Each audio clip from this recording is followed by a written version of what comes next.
Sejarah hidup sejatinya berisi deretan kisah-kisah Allah. Tidak ada ruang kosong dalam sejarah di mana Allah tidak mengisahkan dirinya. Melihat dan merenungkan rangkaian kisah-kisah Allah, itu ibarat menyusun mozaik wajah Allah. Wajah Allah yang membuat kita percaya bahwa Dia menyertai kita dan turut terlibat dalam labirin perjalanan hidup kita menuju masa depan.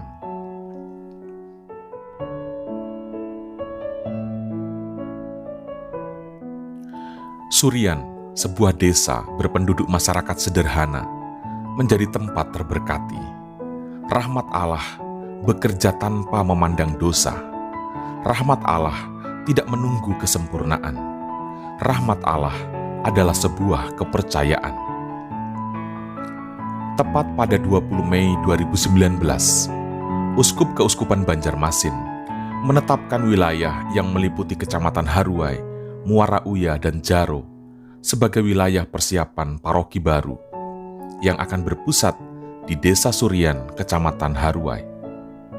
Proses persiapan itu direncanakan berlangsung selama setahun penuh, sampai 20 Mei 2020. Dan Pastor Yohanes Susanto MSC ditunjuk sebagai pastor yang mendampingi proses persiapan itu. Seakan mendapat firasat perihal wabah virus COVID-19 yang akan melanda bumi di tahun 2020, Uskup Banjarmasin mempercepat proses penetapan paroki baru ini. Pada bulan Oktober 2019, Uskup memanggil Pastor Yohanes Susanto MSC dan menyatakan bahwa pada 1 Januari 2020, Surian akan resmi ditetapkan sebagai paroki. Ada sebuah pertanyaan besar yang muncul dalam benak para pengurus stasi Santo Yosep Surian kala itu. Di manakah pastor akan tinggal? Pertanyaan ini tidak menjadi pertanyaan tanpa jawaban. Dengan modal 15 juta, umat berjuang membangun pastoran yang kala itu direncanakan sebagai pastoran darurat atau sementara. Proses pembangunan pastoran sederhana dimulai pada awal November 2019. Namun Allah tidak menyimpan, Allah tidak menahan mujizat bagi umatnya yang berani berserah diri dan yang percaya pada penyelenggaraannya. Bermodal keberanian dan keyakinan bahwa Allah itu menyertai, mujizat seakan menjadi pengalaman harian. Ada begitu banyak umat di luar wilayah Surian, bahkan di luar Keuskupan Banjarmasin, yang turut terlibat dalam proses pembangunan ini dengan memberikan donasi yang sangat menopang pembangunan pastoran. Apa yang semula direncanakan sebagai pastoran sementara, perlahan tampak menjadi pastoran yang permanen. Setiap hari umat bergotong royong dengan penuh keceriaan, mulai dari anak-anak hingga orang dewasa, pria maupun wanita, tua maupun muda, semua terlibat dalam proses pembangunan ini. Dibantu dengan 6 tukang upah harian, pastoran berhasil dikerjakan dalam waktu 80 hari. Kehadiran para suster Putri Renya Rosari perlu disebut secara khusus, mengingat merekalah yang sedemikian perhatian membantu akomodasi pastor selama proses pembangunan pastoran. Rangkaian mujizat ini bukan berarti serta-merta menguburkan ketakutan dan kekhawatiran. Namun dalam refleksi yang mendalam, kami menyadari bahwa ketakutan dan kekhawatiran justru membuat sesuatu semakin bermakna untuk dijalani. Ketakutan dan kekhawatiran justru membuat iman dan penyerahan diri semakin menjadi nilai kehidupan yang sejati. Sebagaimana janji uskup, pada 1 Januari 2020, bersamaan dengan penetapan tahun kontekstual Keuskupan Banjarmasin, ditetapkanlah Surian sebagai paroki mandiri dengan mengangkat nama pelindung Santo Yosep, suami Maria, sebagai santo pelindungnya. Paroki Santo Yosep Surian meliputi wilayah Kecamatan Haruai, Muara Uya, dan Kecamatan Jaro, yang terdiri dari 5 komunitas beriman Katolik: Komunitas Katolik Desa Surian, Komunitas Katolik Perusahaan Astra Hayub, Komunitas Katolik Desa Nawin, Komunitas Katolik Desa Kembang Kuning, dan Komunitas Katolik Muara Uya dan Jaro. Dengan Pastor Yohanes Susanto MSC sebagai pastor paroki yang didampingi oleh Bruder Anton Rurume MSC sebagai rekan sekomunitasnya. Dengan ditetapkannya Surian sebagai paroki otonom, maka dibentuklah Dewan Pastoral Paroki yang akan melayani bersama pastor paroki sampai dengan 31 Desember 2022. Ada 4 hal yang menjadi perhatian dalam paroki baru ini. Yang pertama, penegasan tentang martabat luhur perkawinan Katolik. Sebab ada banyak peristiwa di mana keluarga-keluarga sedemikian mudahnya mengakomodir putra dan putrinya untuk hidup bersama walau belum menerima sakramen perkawinan. Gejala baku bawa lari juga masih ada dan terkesan lumrah. Sepertinya faktor pendidikan, baik pendidikan formal di sekolah maupun pendidikan iman di rumah, menjadi perhatian penting yang harus diseriusi oleh paroki Santo Yosef Surian. Yang kedua menyangkut penegasan tentang larangan menguburkan jenazah di pekarangan rumah. Paroki Surian harus melihat masa depan. Masa depan itu harus cerah dan menggembirakan. Entahlah, apakah umat Katolik di Desa Surian yang merupakan pusat paroki bermimpi untuk menjadikan wilayah pusat paroki di 50 tahun depan sebagai areal pemakaman umum. Generasi yang hidup sekaranglah yang perlu bertanggung jawab atas situasi Desa Surian di masa depan. Yang ketiga menyangkut peningkatan ekonomi paroki. Paroki Surian tidak boleh selalu tergantung pada donatur. Paroki harus memiliki unit usaha yang setidaknya menopang dari segi finansial untuk memenuhi kebutuhan pelayanan. Lahan paroki yang sangat luas, sedemikian memungkinkan bagi kreativitas untuk menciptakan kekuatan finansial paroki. Maka direncanakanlah sejak awal perihal penanaman merica atau lada di lahan paroki sebagai ganti tanaman pohon karet yang mulai turun produktivitasnya. Yang keempat menyangkut sikap dan tata gerak liturgi. Diperlukan sosialisasi yang berkelanjutan mengenai tata gerak dan sikap liturgi yang benar. Umat beriman perlu dimotivasi kembali perihal kecintaan dan penghormatan akan Ekaristi, termasuk penghormatan akan ruang gereja dengan tidak merokok atau menjadikannya sebagai tempat nongkrong dan ngerumpi. Peresmian paroki yang semula direncanakan pada hari Minggu 9 Februari 2020 harus ditunda karena bencana banjir yang melanda sebagian besar wilayah Kabupaten Tabalong. Akses jalan keluar dan masuk Desa Surian putus seutuhnya terendam banjir. Tepat seminggu kemudian pada hari Minggu 16 Februari 2020, peresmian paroki berlangsung dengan meriah. Diawali dengan prosesi penyambutan Bapak Uskup, upacara adat sederhana, peresmian tugu nama paroki, dan pemberkatan pastoran. Perayaan Ekaristi ditandai dengan pelantikan Dewan Pastoral Paroki dan pembaptisan bayi sebagai pembaptisan pertama di paroki baru ini.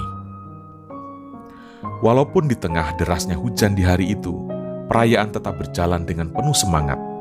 Umat begitu banyak yang hadir, mulai dari umat wilayah paroki maupun umat dari luar paroki. Semua bersatu hati dalam sebuah ucapan syukur karena telah melihat kemuliaan Allah yang dinyatakan bagi umatnya. Pada bulan Maret 2020, euforia sukacita sebagai paroki baru masih sedemikian terasa. Walaupun kekhawatiran akan virus COVID-19 yang kala itu sudah mulai gencar diberitakan semakin membesar, namun perayaan Pesta Pelindung Paroki, Hari Raya Santo Yusuf Suami Maria, dirayakan dengan menyelenggarakan 2 kegiatan besar. Yang pertama, lomba memasak kaum bapa pada 18 Maret 2020. Lomba ini mengusung tema Dari Dapur Ada Cinta. Kegiatan kedua adalah rekoleksi keluarga yang dipersembahkan oleh Romo Handoko MSC. Seusai 2 kegiatan ini, terdapat sebuah masa lengang yang cukup panjang, berhubung dengan pandemi COVID-19 yang semakin meluas.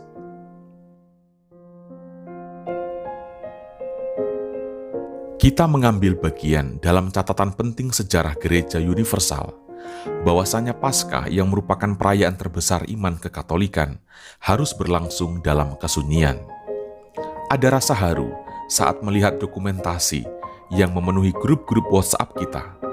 Ada rasa kagum saat melihat anak-anak kecil ambil bagian, saat melihat daun-daun palma dilambaikan di dalam rumah, saat kepala keluarga mengkoordinir kehidupan kerohanian di rumah, saat melihat suami istri saling membasuh kaki, menghormati salib, memegang lilin Paskah.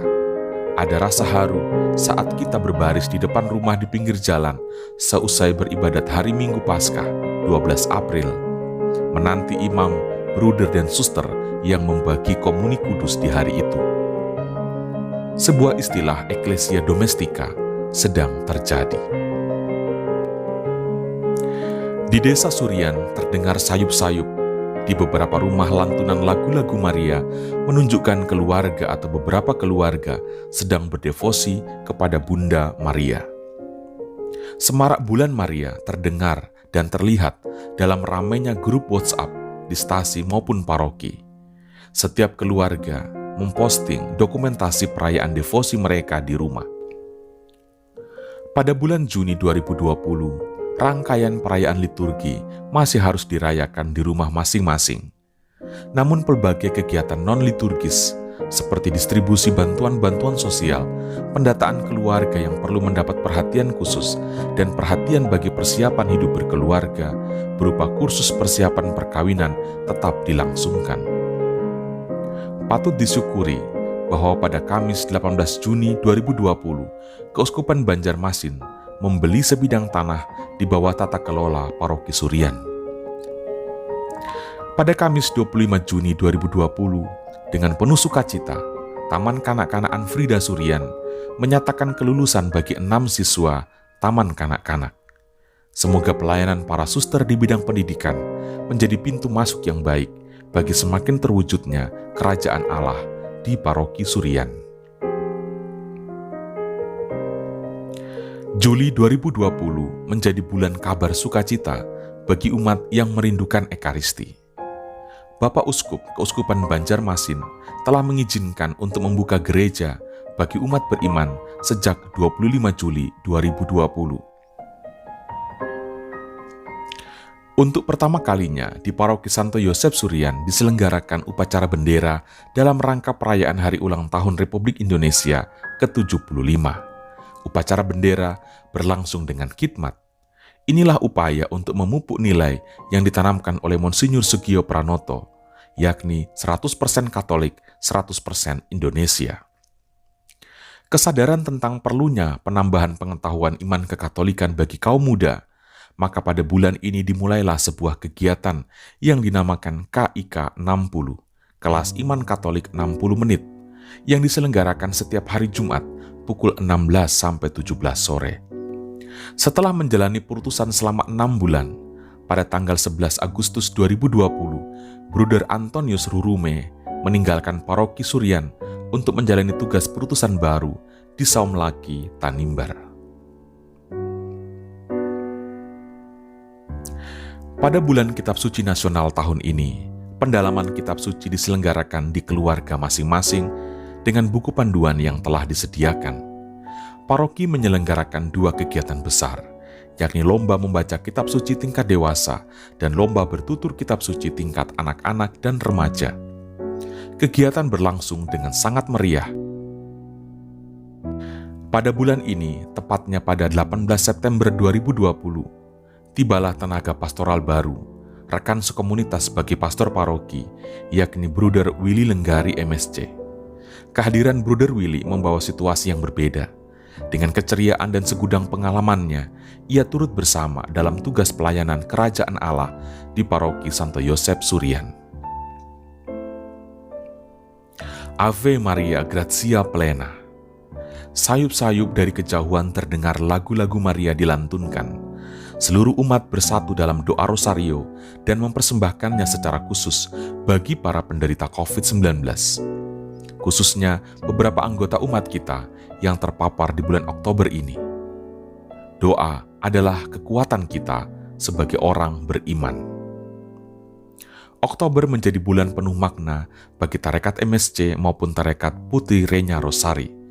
Pada 7 Oktober 2020, Tarekat PRR merayakan Pesta Pelindung Tarekat, yakni Maria Ratu Rosari. Dan pada 21 Oktober, MSC merayakan kenangan akan wafatnya Pater pendiri, Pater Jules Chevalier. Untuk memaknai hari peringatan arwah seluruh orang beriman tahun 2020, perayaan Ekaristi diselenggarakan di areal pemakaman Katolik Surian. Karena itu seminggu sebelum kegiatan, diadakanlah kerja bakti untuk membersihkan areal kuburan. Bulan November, umat menunjukkan kecintaannya kepada seorang pastor dengan menghadiri acara syukur ulang tahun pastor paroki. Perayaan berlangsung dengan meriah sebagai bentuk dukungan yang luar biasa bagi kehadiran dan panggilan seorang pastor.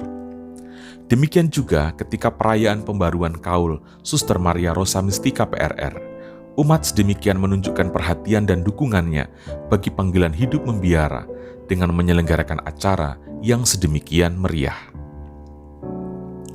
Kita patut bersyukur pula bahwa lahan paroki yang dipersiapkan sejak April 2020 kini sudah ditanami padi sambil menunggu proses penanaman merica atau lada. 12 November 2020, umat bergotong royong untuk penanaman padi di lahan paroki. Bersamaan dengan itu, proses pembangunan ruang bina iman anak yang juga akan menjadi taman kanak-kanak dimulai dengan peletakan batu pertama.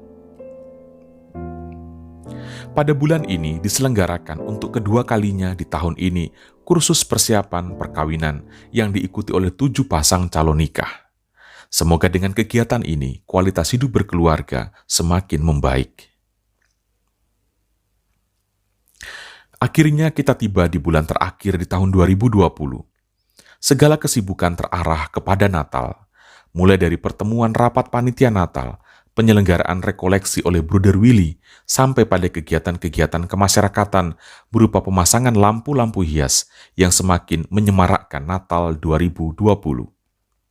Natal tahun ini sedemikian berbeda. Bruder Willy mengkoordinir seluruh liturgi, sekaligus sebagai pembelajaran bagaimana sebuah gereja serius dengan liturgi.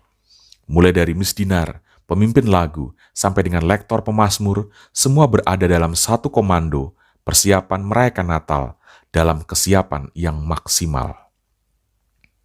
Dengan persiapan yang maksimal, maka dirayakanlah Hari Raya Kelahiran Yesus Kristus dengan meriah dan khidmat, baik di pusat paroki maupun di stasi-stasi.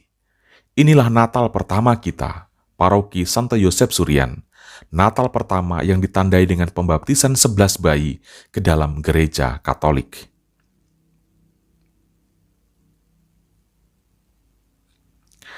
Allah itu beserta kita.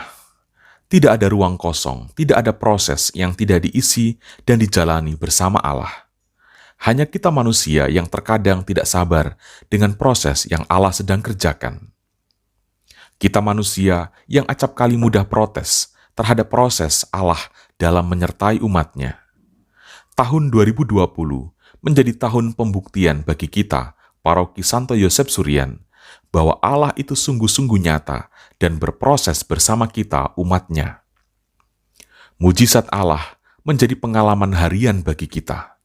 Melalui banyak sekali donatur yang mengarahkan pandangan pada paroki kita, melalui semangat kekatolikan dan pemberian diri yang begitu luar biasa dalam diri setiap umat Katolik di paroki kita, melalui anugerah-anugerah harian yang kita terima. Semuanya menunjukkan mujizat Allah itu nyata. Tinggal kita saja yang perlu membesarkan bola mata atau mengecilkan bola mata agar dapat melihat dalam kekaguman bahwa benar Allah itu menyertai kita umatnya. Masih ada begitu banyak pekerjaan rumah bagi paroki kita di tahun depan. Tahun 2020 adalah tahun belajar.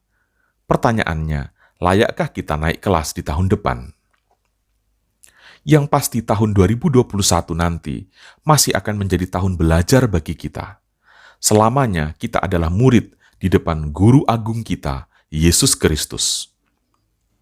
Selamat bagi kita semua, selamat bagi paroki tercinta kita, selamat tinggal tahun 2020, selamat memasuki tahun 2021. Tuhan Yesus memberkati kita semua.